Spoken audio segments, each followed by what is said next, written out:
नमस्कार दोस्तों, कैसे हैं आप सब लोग? आज हम एक बहुत बेहद महत्वपूर्ण विषय पे चर्चा करने जा रहा हूँ, जो है अग्रिम ज़मानत एंटीसिपेटरी बेल। अब एंटीसिपेटरी बेल क्या होती है, कब किया जा सकता है, इसके बारे में हम थोड़ा विस्तृत चर्चा करेंगे।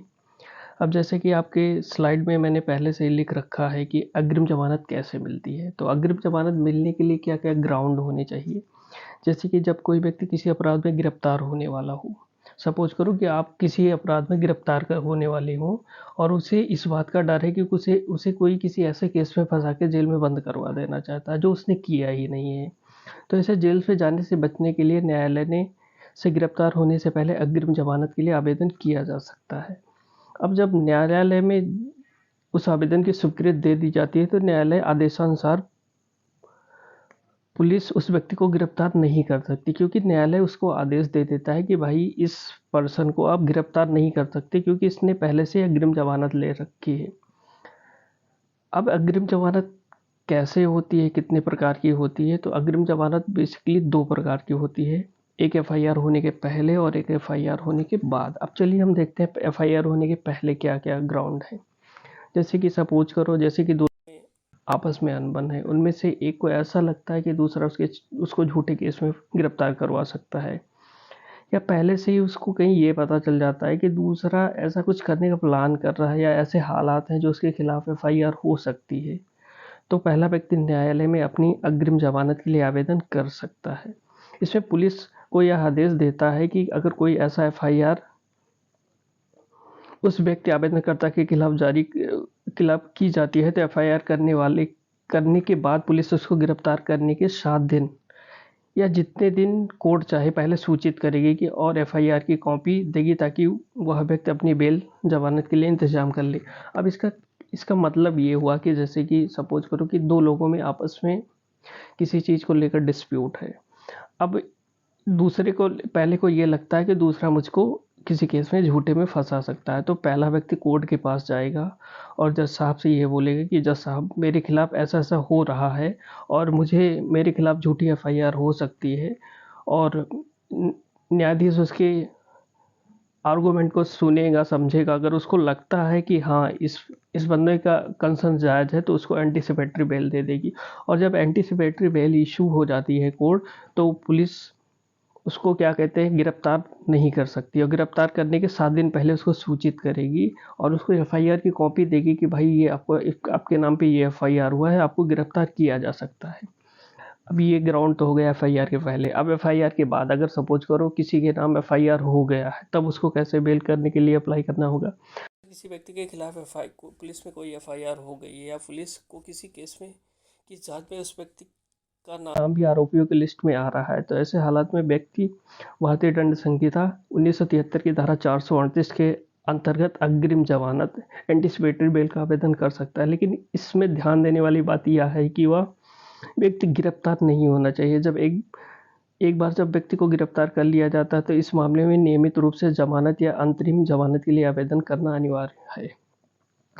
अग्रिम जमानत दाखिल करने पर विपक्षी पार्टी को जमानत के आवेदन के बारे में अधिसूचित किया जा सकता है और वह विपक्षी न्यायालय में जमानत आवेदन के खिलाफ लड़ सकता है। सार्वजनिक अभियोजक भी ऐसा करने के लिए इस्तेमाल किया जा सकता है। अब इसका मतलब क्या हुआ कि सपोज करिए कि किसी व्यक्ति के नाम एफआईआर हो गई है, तो वो सीआरपीसी की धारा 438 के अंतर्गत एंटीसिपेटरी बेल के लिए आवेदन कर सकता है। लेकिन अब इसमें कंडीशन ये हो कि उसकी गिरफ्तारी नहीं होनी चाहिए, तभी होगा। अगर गिरफ्तारी हो गई है तो उसमें एंटीसिपेटरी बेल लेने का कोई मतलब है ही नहीं, क्योंकि एंटीसिपेटरी बेल का मतलब ही होता है कि जेल जाने से पहले, जेल ना जाने के लिए बेल ली जाए। और ऐसा वो सार्वजनिक है, मतलब कि अपना कोई प्रोसिक्यूटर कर सकता है, किसी एडवोकेट को हायर करके वो ऐसा करवा सकता है अपने खिलाफ। अब अग्रिम जमानत उद्देश्य क्या है इसका, अग्रिम जमानत क्यों बनाई गई? तो भारतीय संविधान के अनुच्छेद 21 के तहत भारतीय नागरिकों को जीवन का अधिकार और व्यक्तिगत स्वतंत्रता का एक महत्वपूर्ण अधिकार है और इसे एक बहुमूल्य अधिकार माना जाता है। इसी बात को ध्यान में रखते हुए भारतीय आपराधिक कानून के तहत भारतीय दंड संहिता 1973 की धारा 438 के तहत अग्रिम जमानत का प्रावधान है। अब भारतीय संविधान का article 21 right to life and personal liberty में ये सारी चीज़ें आ जाती हैं कि भारत को प्रत्येक नागरिक को जीवन का अधिकार है, उसको व्यक्तिगत स्वतंत्रता है। तो उसी हिसाब से इस बात को ध्यान में रखते हुए ये क्रिमिनल कोड में भी इन चीज़ों का मेंशन किया गया है। अब सामान्यतः अग्रिम जमानत का सहारा लेकर किसी निर्दोष व्यक्ति को किसी झूठे केस, आर्थिक हानि या बदनामी से बचाया जा सकता है, लेकिन उसके लिए न्यायालय को यह लगना चाहिए कि व्यक्ति निर्दोष है या पुलिस की खोजबीन नियमित ढंग से हो पा रही है, तो न्यायालय अपने विवेक से उस व्यक्ति को अग्रिम जमानत दे सकती है।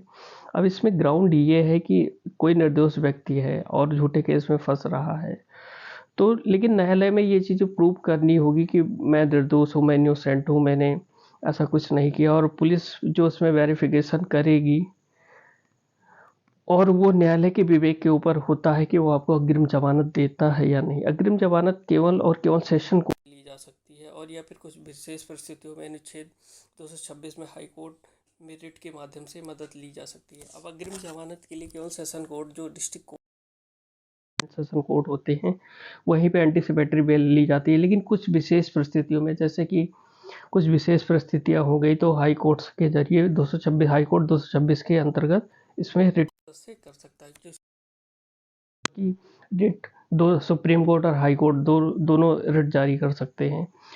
आर्टिकल 226 के तहत हाई कोर्ट क्या कहते हैं, रिट जारी करता है। भारत के विधि आयोग ने 24 अक्टूबर 1996 को अपनी 41वीं रिपोर्ट में आपराधिक प्रक्रिया संहिता में एक प्रावधान को जोड़ते हुए उच्च न्यायालय और सत्र न्यायालय को अग्रिम जमानत देने की आवश्यकता बताई। यह प्रावधान किसी व्यक्ति को गैर जमानती अपराध के आरोप में गिरफ्तारी होने से पहले जमानत देने की अनुमति देता है। अभी ये भारतीय जो विधि आयोग, भारतीय लॉ कमीशन जो था, 24 अक्टूबर 1969 को जब अपनी 41वीं रिपोर्ट सौंपी, तो उसमें इन चीज़ों का मेंशन किया गया कि उच्च न्यायालय और सत्र न्यायालय अग्रिम जमानत दे सकता है। लेकिन यह प्रावधान कि किसी गैर जमानती अपराध के लिए आरोप में गिरफ्तार होने से पहले जमानत लेने की अनुमति देता है। इस प्रावधान को सम्मिलित करने का मुख्य उद्देश्य है कि किसी भी व्यक्ति को तब तक किसी भी तरह से सीमित नहीं किया जा सकता जब तक कि वह उसे न्यायालय द्वारा दोषी न ठहराया जाए। अब जैसे कि क्या होगा कि ये गैर जमानती वो केसों में भी क्या कहते हैं, ये चीज़ें अप्लाई होती हैं, और ये तब तक जब तक कि कोर्ट उसको क्रिमिनल साबित नहीं करते तब तक उसको गिरफ्तार न किया जाए। अग्रिम लेने की प्रक्रिया क्या होती है, प्रक्रिया के बारे में समझ लें। जैसे कि अग्रिम जमानत इन बिंदुओं का पालन करना चाहिए। गिरफ्तारी होने के डर से व्यक्ति को किसी अच्छे वकील से मदद लेनी चाहिए और उन सभी हालातों की जानकारी देनी चाहिए जिसकी वजह से वह गिरफ्तार होने की उम्मीद कर रहा है। सपोज करिए कि जब वो गिरफ्तार हो रहा है तो उसके बारे में वो अपने वकील, प्रोसिक्यूटर, उसको आपकी सारी जानकारी देनी है। वकीलों को कुछ महत्वपूर्ण दस्तावेज की सहायता से अग्रिम जमानत के लिए आवेदन करना होगा। अपराध के लिए वह गिरफ्तार होने की उम्मीद कर रहा है, उसकी प्रकृति के आधार पर सत्र न्यायालय, उच्च न्यायालय अग्रिम जमानत की याचिका पर आवेदन किया जा सकता है। अभियुक्त द्वारा तैयार की गई अग्रिम जमानत याचिका को भलीभांति पढ़ना चाहिए। यह सुनिश्चित किया जाए कि याचिका के सभी बिंदु सही हैं या नहीं, और पढ़ने से के बाद सभी संबंधित हलफनामे और वकालतनामा पर हस्ताक्षर होने चाहिए।